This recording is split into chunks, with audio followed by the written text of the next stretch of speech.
Yo YouTube! This is a video for the Tuesday, the 20th of February. Now, before I move on, let me explain about the view you can see.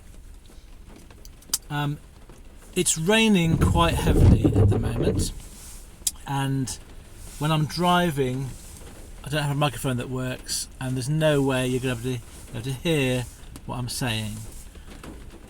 So I've just pulled over to a lay-by, and it's not a very nice looking lay-by. There's a travel lodge behind me, there's a petrol station to my left, and there's a sort of a Costa Coffee just behind me the other side. And so I thought I'd share some wildlife, which is just going to be some winter looking trees. Now, I might get some complaints about having a static picture of just some trees. Fair enough. I am acknowledging that it's not actually the best interesting thing in the world. But is it any more interesting or less interesting than watching someone in their cab just talking to you? You can still hear me. It's the stuff that I'm saying that's more important rather than what you can see. Really, these should really be podcasts. I don't really have the technology to do podcasts on the road, so you should think of them as being audio rather than visual. So, and I'm going to have to do the windscreen wipers every so often, so you can just see the dodgy trees. Anyway, I wanted to go through the end of my Scottish Odyssey, another one. I do like coming to Scotland, and it's always very different. It's always a good experience. And yesterday, this video is for Tuesday, which was yesterday, was really hectic in the morning, really hectic. And what I want to do is talk you through, from my perspective, what happened, step by step, before I forget all the details. And I realised when I was preparing this, as in my head preparing this, that that's what I try and do with all my videos.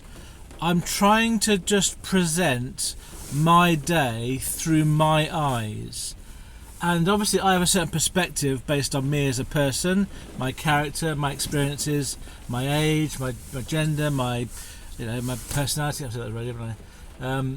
And also the job that I do, and obviously people I interact with will have their own view of what's happening. The same event will be perceived very differently for different people. So all I can do is, through my videos, is share with you how I see the day unfolding through my eyes and my brain. And so this is what, and if you're a driver, or if you're you might find it of interest. So I stayed, if you just remind you, if you hadn't seen it, my previous video, I'd got a job going from somewhere, I can't remember where, in England. It was quite a long distance, going up to St Andrews. It was on the coast, east coast, just across the estuary from Edinburgh, on the other side of the river, or the waterway. That's across the bridge. And it was to an RAF base, I can sort of say that. And in the end, I was able to deliver the goods that evening, and by the time I got to Scotland, it was just about 12 o'clock. And so I didn't want to tramp out right by the base. I was followed for a short distance by a police van, and I was sort of trying to stop to find out where I could stop for the night. And I thought I better get away from this area just in case they think I'm a dodgy white van around the RAF base. So I drove down the road towards Edinburgh way, or back into Scotland from the coast, until I came to the first sort of populated area that had any sort of lay-bys and things, and that was a place called Cupar, C-U-P-A-R. And I ended up, there was a park for the night place, but I ended up just going to a industrial area and just parked up on the road there. There's a few other vehicles parked there, and I got a reasonably good night's sleep there. So, this is what happened then from that point onwards.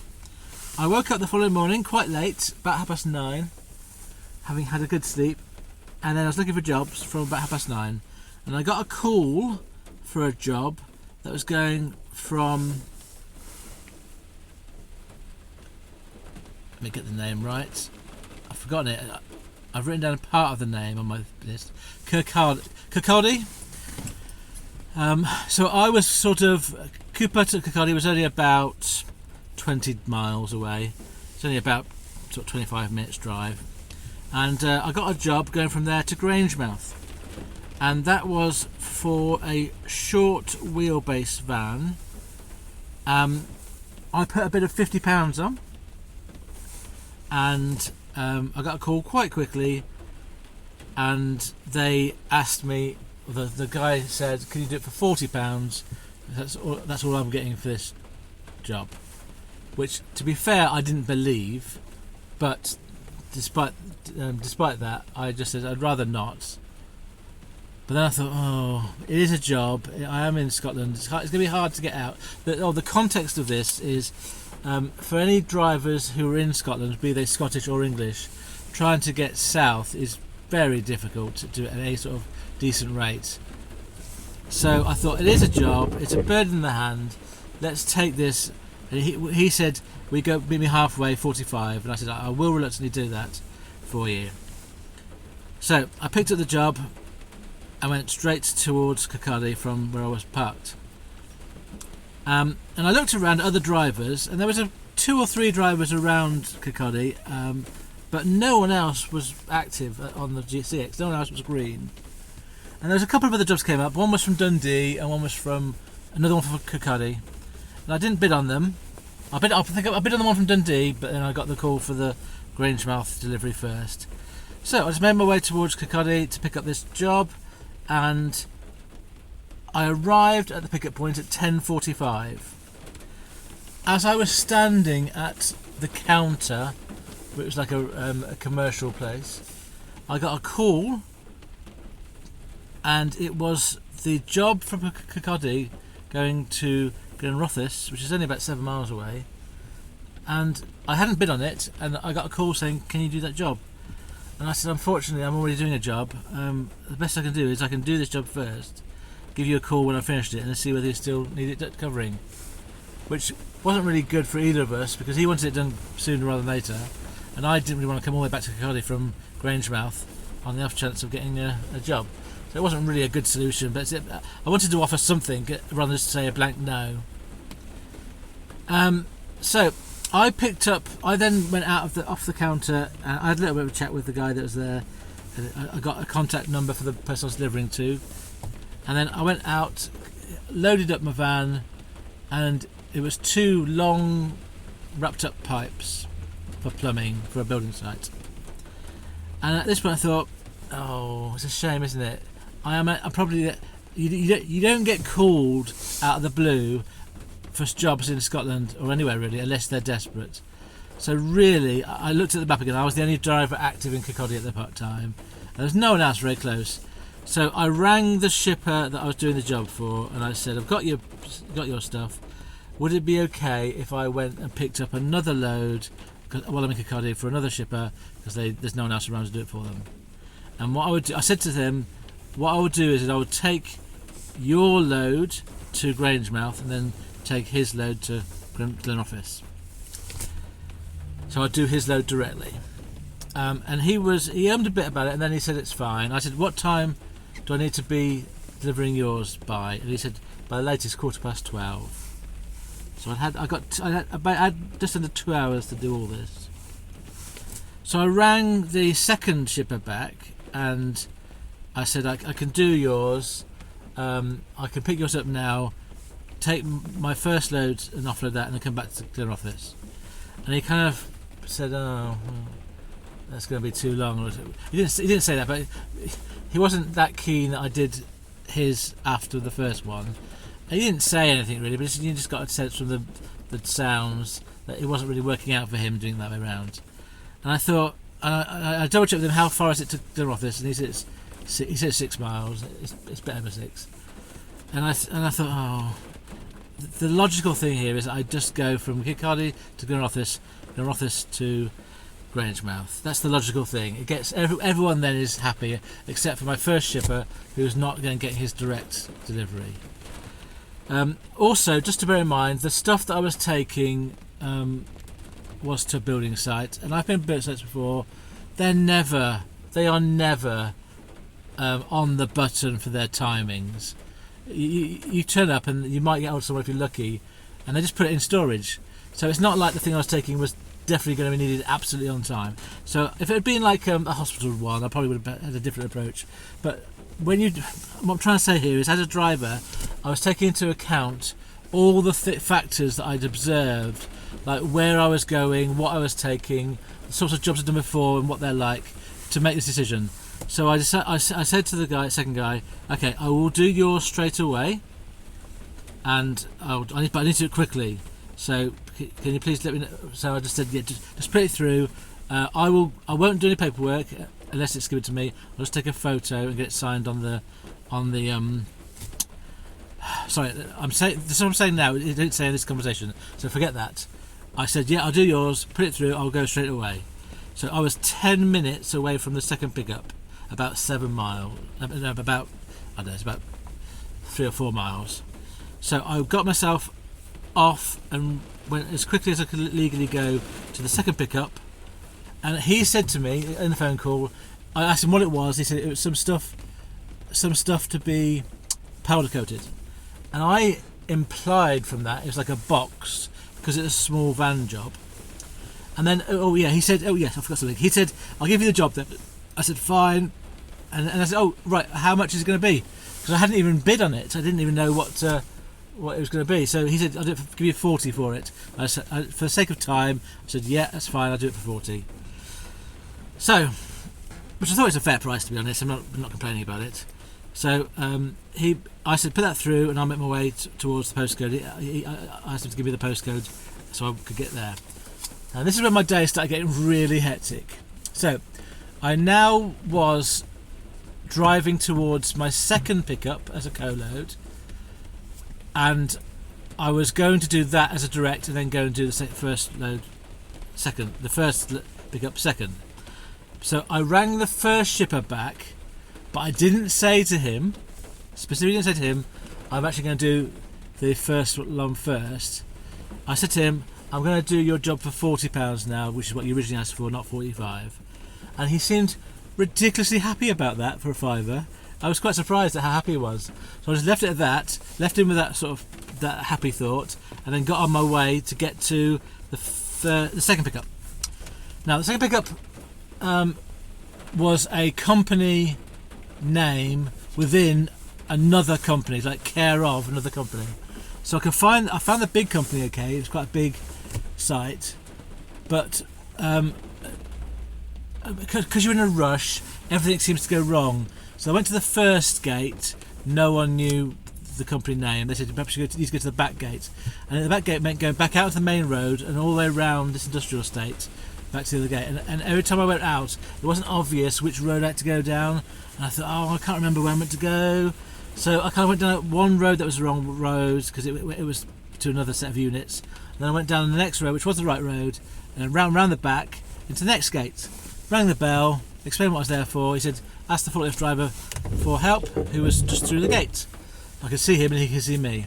He opened the gate, and the gate was so slow to open. And every second here I'm thinking, I've got to get this done quickly. So I got through there, asked the forklift driver where this place was. He said, it's not me, it's round the next gate. But he knew where it was. So I went back out, went round to the next gate, and then I saw a little sign on the back door with the right company name on. Went there, and I said to the guy I went to the door, which was like a workshop. There was one guy in office who saw me come in. He said, I've come to do a collection for you. And he said, it's these things here on this pallet. And I thought, this is not what I was expecting. I expected something quite small. And so I said, and he said they're quite heavy. So I said to him really politely, could we be quite quick because I've got another job to do. So he walked off, and I thought, I'm in his hands here now. He could either be arsey with me or he could be really nice. and he was taking a bit of time. He was wandering over to some people at the back of the workshop, and he came back and he picked up 2 of these things. I kept the door open, he put them in the back of my van, and then 3 other guys came and did it, and I was so pleased. In the end there was 10 things, cast iron things, quite heavy. I'm guesstimating sort of 15 kilograms sort of each, 20, maybe 20. I don't know whether that's correct. And I thanked all the guys. There was no paperwork to do, so I just said, "Thank you very much. I appreciate you being so quick. I've got to go." So I didn't get him to sign a pod for collection, which is what I usually do. I took a picture of the stuff in my van, put it onto the system. Right. So now I had to find my way to the powder coaters, which was only 7 miles away, and I left that site at 7 minutes past 11. The road was fine. I got to the industrial estate for the powder coaters, and I at first couldn't quite find them. The maps took me straight to the road, but there was loads of shut units, and again I was obviously heightened awareness of time. But then I got to one tiny little unit which had a name on, which was the right name, so I tentatively walked in, make sure I was in the right place, and it was. And this was at 11:22 that I got this delivered, and he came out, and he showed me where he's putting it. I just got 2 things, 2 at a time. He got 1, 2 at a time. We put 10 items in his little workshop, and then I just got him to sign his name and type his name into the CX app as my pod, and then that was it. I took a photo, then put that on the CX and went. So that was reasonably hectic, all that sort of, obviously the driving. Luckily I didn't strap it down because it was a 7-mile journey and it was quite heavy stuff, and it wasn't moving, so I didn't have to waste time about kind of strapping stuff down. So now I immediately put the postcode in of my first delivery, and I was hoping that I would get there in time for 12:15. I had no idea how far Grangemouth was from where I was, and I put it in, and the magic number came up. It was 13 minutes past 12 was my estimated time of arrival, and for the first time after taking on the second job, I took a bit of a sigh of relief. So I made my way towards it was actually towards the building site, and I had got the number, so half an hour out, 10 minutes out, sorry, I rang the number I'd been given at the pickup point. There was no answer, so I carried on driving. 5 minutes out, I rang it again. There was an answer, and I said, I'm 5 minutes away. Can you just tell me where to go?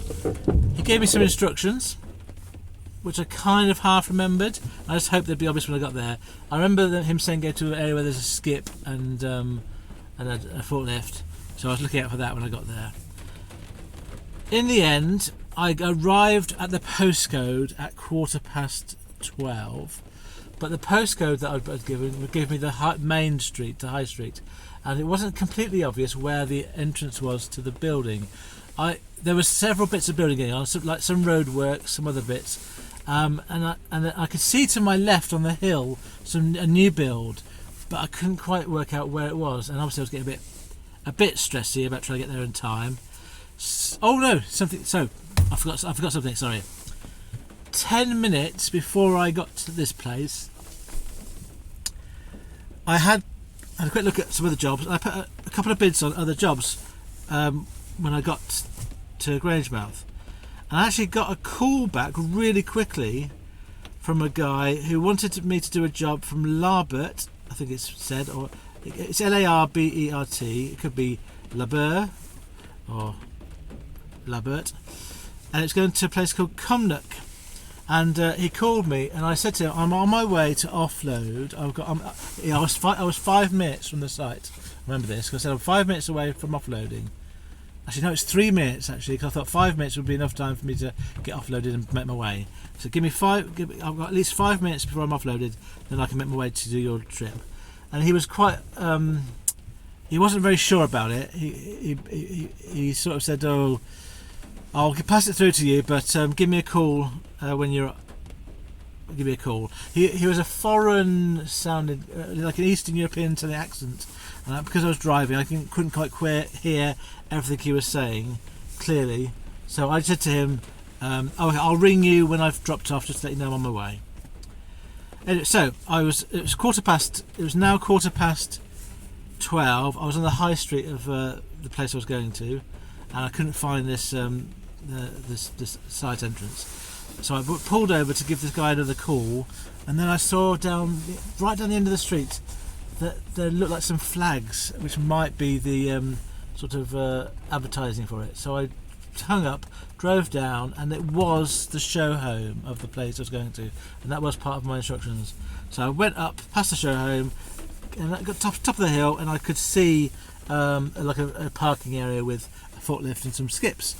And as I arrived, there was a plumbing van, and I sort of mouthed to him, "Are you this guy?" And he said yes. And he was on his phone in his van. So I arrived there, and I was off site at 12:20. Now, those 5 minutes between 15:15 and 20:20 was me waiting for him to get off the phone, and then him. Basically, he took the stuff off the van because it was on a really muddy site. He very kindly carried it for me to the storage area, put it into storage, and then I took a photo from a distance of where he put it. So I managed to I got him to sign and type on my pod on my phone, and I took a photo from a distance. I had at each point. So when I delivered my first, I've forgotten this. When I delivered my first delivery in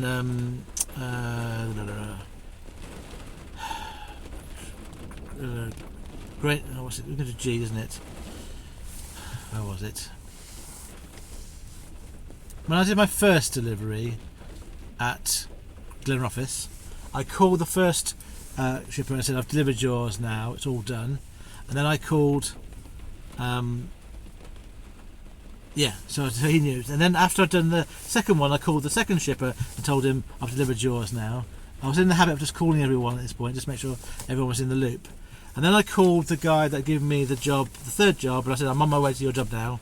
And I was 15 minutes away from Lubbock at that point. So I kind of reassured him I'd be there in time, and he said that was fine. I was due to get there about 12:45. So I made my way now to that third pickup, having non-stop done everything in the morning. Having earned £80 in about 2 hours, which I thought I was really pleased about. And on this one, it was a short wheelbase van going 63 loaded miles, and I put a bid of £60 on, which I thought was pretty good. And that was I got the call from him at as I said 12:10, and I was arrived at the site at 1:45, and he said that I had to be there by 1 o'clock, so I was in there plenty of time. When I arrived, they were all. I went to reception to tell them I was there, and they said they were on lunch break, so they couldn't do anything with me at the moment. So it wasn't. So sometimes when you do this, when you do a lot of tightly packed jobs together, you can be on the wrong side of close. But yesterday, I was always on the right side of close. I was always just about in time. And by the time I'd done arrived at my third job, I was sort of caught around to spare, and then waiting for them to finish their lunch or break. I called the shipper and just said I'm here now, but I have to wait. I just want to make sure that they knew I'd arrived and that I was waiting. So that if it did turn into a lot of waiting time, then I'd already told them that. I get into the habit of doing that. I think it's wise that if I know I'm going to wait, I just call the shipper and let them know straight away that I'm waiting. Usually it's kind of okay. I don't have to go into my charge of waiting time. But sometimes you do, and it's best that they know that in advance. So, in the end, it was about 10 minutes. I was loaded up and then made my way to Cumnock. And I arrived there probably about 2ish. Yeah, just over. It's about an hour and a quarter. By the time I got there, by the time I left about 1, it's about an hour and a quarter. I arrived at about 2:15. It was the first time on that particular site. Every everyone has their own sort of rules. This place had a massive lorry turning circle, and I was told to go and I turned up at the gatehouse, and they told me to turn around and go through the gate and wait there to sign in. So I did that. Wasn't quite sure what they meant, because there was a gate that was closed, but when I got to the gate they'd opened it, and I felt like I was going through the wrong gate, but that's why there was a lorry parked up outside of the entrance gate, and they wanted me to go in to the exit gate, which felt wrong, so I wasn't quite sure I was doing the right thing. So in the end I got signed in, and then they told me how to get to the stores, and I got to the stores, eventually found the right door. It wasn't obvious. I parked it where I was told to park up, and walked down to stores, and I went into one door which was the side of the stores, and it wasn't that door. I came out looking confused, and a lorry driver beeped and pointed another direction, and I thanked him as I went to the right store's door. Eventually got this forklifted off, load, and then I made my way off outside down to a nearby lay-by to look for another job. And I was at this point thinking, well, that's gone really well. £140 in about 3 or 4 hours. That's not going to continue, but I've got a fighting chance of getting another job trying to go south. But where I was in the middle of nowhere really. And I looked at the map, and I could have gone north back to Glasgow. From where I was, I could have gone, say where I was, could have gone sort of south towards Dumfries. I've done Dumfries before and never really found that's been very useful. So on this occasion, on this trip, I tried something different. I went east, and I stayed just outside a town or village called Douglas, just by the M74. I was looking for jobs. I thought that there might be an opportunity to go north or south, or even to Edinburgh from there. I found a pretty good place to stop in the end, and at 3:15, by the time I got there, at 3:15, I was doing some searching around. I was quite tired, and I just thought, this is not going to go anywhere. The jobs that were coming up, and there was very few of them, were Glasgow, which was like an hour and a quarter northwards. I wasn't going to win those jobs at any decent price, because there were drivers in Glasgow that would have done it. I was much closer than me. So I just ended up just ending for the day. I stopped there, tramped in this lay-by for the night. I will just talk a little bit more about the night, because it's a bit relevant, and I'll give some stats. So in terms of my experiment this time round with Scotland, I'm quite happy that I did the 3 jobs that I did. I ended up sort of midway between Dumfries and Glasgow, which is not really... When I first took the job, I thought there may be jobs on the west coast that come out, and there wasn't. I think Ayr is sort of reasonably close to that area. Kilmarnock, I think, is near there as well. But there was just wasn't many jobs at all anywhere really, even from Glasgow. So I decided, as I said, to call it a day and stop where I was, more or less. I think if I was doing it again, I wouldn't stay there if it was 3:30 in the afternoon, or 3:15 in the afternoon. I could have moved further north or south, and for me, this morning I had a decision to make. I could have gone. Oh yeah, I woke up really early. I woke up at 6:30. Well, no, I didn't really sleep very well. It was quite cold last night and raining a lot, and the rain kept me awake. I napped from about 5-6 o'clock in the afternoon yesterday till about 10 o'clock, and that just ruined my sleep patterns. So I only really napped during the night. So by 6:30, I was just thinking I could try and sleep in here, but it's not doing anything. So I got out of bed, got myself sorted out, and made a decision about what I was going to do. And I decided that I would head south for an hour towards Lockerbie, and that would sort of take in Lockerbie and Dumfries as possible jobs. because I just didn't think that me heading an hour and a quarter north to Glasgow was sensible for the miles, on the off chance that I might get a job coming south from Glasgow, but I'll be competing with lots of other drivers. So that today was my decision. And I think that if I'd chosen to do this last night, I could have done the same thing. I could have just driven at 3:15 south down to North England, or where I am now. So what I've done is I've done some stats. I've just crossed the border back into England, so I'm regarding that as the end of my Scottish trip.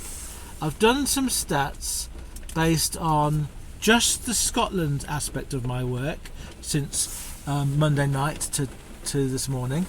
So Monday night was really the main job going up to Scotland.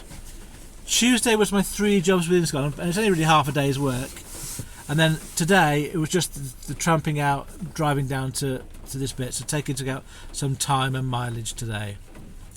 So it's a bit itty bitty, but it gives you some idea how the Scotland aspect has gone this time. And then I'll do my daily stats for yesterday, which incorporates the jobs I did yesterday and the mileage yesterday only. So for the Scotland trip as a whole, over sort of 48 hours, it's not even 48 hours, it's probably 36 hours. It was 551 miles, 551 miles, 15 hours of work. I earned £490, 490. That was the £350 coming up, and then the 40, 40 and 60, which makes 140 the second day. So 490 gross. I've spent £83 on fuel, and that means my net earnings in Scotland after fuel is £407, which averages out over the 2 days of £203 per day. I'm regarding it as being a 2-day trip.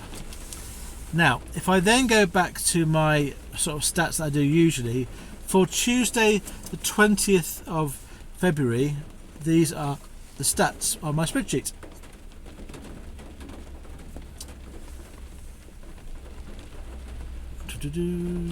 Well, open up.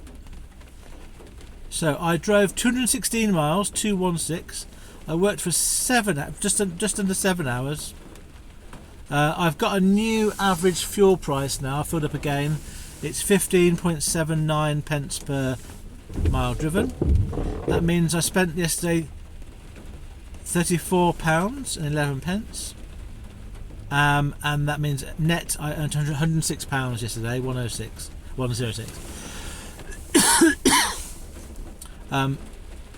Yeah, so my Scotland trip has incorporated to the mileage today down to where I am now, and then I've now got it's now 9:45.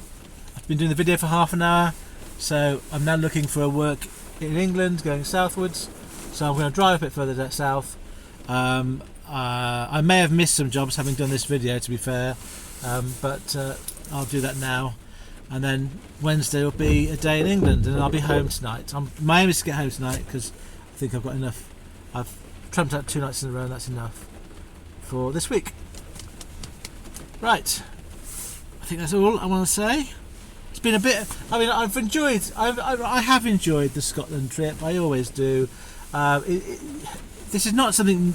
The lesson that we all know if we do this is you've got to get the money in your trip up, because if you don't do that, you're never going to get the money down. And I like the challenge of trying to find work coming back down at a fair price. And I don't mind. I think for me, making it a 2 or 3 day trip works. It takes the pressure off. I think the kind of idea of going to Scotland on one day and then coming back the next day or the same day, being paid, is just very, very difficult. It's not impossible, but it's very difficult to do it at any sort of decent rate. So you need to get your money going up, and I didn't even get £1 a mile going up, to be fair, but £350, 350 going up was fine for me. That's basically a day's wage, and I've got to kind of cover the second day somehow coming back down. It's not for everyone, I appreciate that. I do like it, but I know that it wouldn't be for everyone. Tramping out in the van has been so useful. I don't want to pay for hotels. Tramping out in the van is really good. Yesterday I stopped really early. I was in a really quiet lay-by, as in away from the roads. It's a road. It must be the old north running road, which runs sort of parallel with the M74, but it's nowhere near it. It's like over a hill from it, and the lay-by was surrounded by hills, and I had countryside around me. The only downside was that lay-by had loads of litter in it, really loads and loads of litter. It's disappointing. I didn't leave anything there. I'd never leave litter if I can. Well, never leave litter. I'm not boasting or anything. It's just you shouldn't do. Anyway, right. Let me bring it to a stop then and looking for a job. So, thank you for listening.